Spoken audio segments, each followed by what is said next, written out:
25 సంవత్సరాల క్రిందట నేను కూడా మీలాగా అక్కడ కూర్చొని ఉన్నాను. ఈరోజు ఇక్కడ నిలబడి వాక్యం ప్రకటిస్తున్నాను.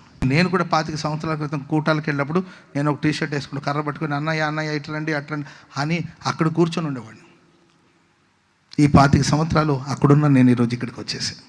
స్తోత్రం చెప్పండి గట్టిగా. హల్లెలూయా. మీకు 25 సంవత్సరాలు కూడా అవసరం లేదండి. రాబోయే కాలంలో దేవుడు మిమ్మల్ని ఏ స్థాయికి తీసుకెళ్తాడో నాకు తెలియదు, కానీ ఖచ్చితంగా దేవుడు హెచ్చిస్తాడని మాత్రం నేను నమ్ముతున్నాను. ఖచ్చితంగా దేవుడు మిమ్మల్ని ఆశీర్వదిస్తాడని మాత్రం నేను విశ్వసిస్తున్నాను. మీ ఆశీర్వాదాన్ని ఖచ్చితంగా నా కళ్ళారా నేను చూడబోతున్నాను. మీ హెచ్చింపుని, మీ ఘనత నేను కళ్ళారా చూసి ప్రభు నేను మహిమపరుస్తాను ఖచ్చితంగా.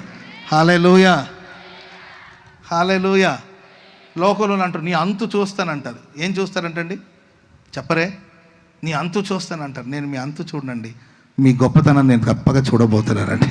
మీ ఘనత నేను ఖచ్చితంగా చూడబోతున్నాను. మీ ఆశీర్వాదం నేను చూడబోతున్నాను. ఆ భాగ్యాన్ని దేవుడు నాకు అనుగ్రహించును గాక.